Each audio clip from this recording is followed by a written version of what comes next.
গাঁয়ের লোকে কত কথাই না বলছে এসব ব্যাপার নিয়ে। কেউ বলছে ওকে ঠিক নিশিতে ডেকেছে, কেউ বলছে বাঘে খেয়েছে, কেউ বলছে দেশত্যাগ করেছে। যার যা ইচ্ছে সে তাই বলছে।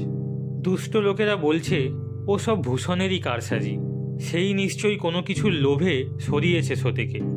শেষের কথাটা শুনলে কেমন যেন ছ্যাঁত করে ওঠে বুকের ভেতরটা। কিন্তু মানুষের মুখে তো হাত চাপা দেওয়া যাবে না, কাজেই যে যা বলে তার চোখ কান বুঝে শুনে যেতে হয়।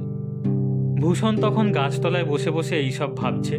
সেই সময় হঠাৎ ওর পায়ের ওপর জলের মতো এক ফোঁটা কি যেন পড়ল টস করে।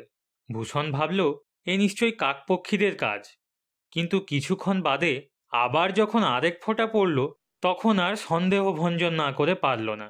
ব্যাপারটা কি দেখবার জন্য উপর দিকে তাকাতেই যা সে দেখতে পেল তা সচক্ষে দেখেও যেন বিশ্বাস করতে পারল না।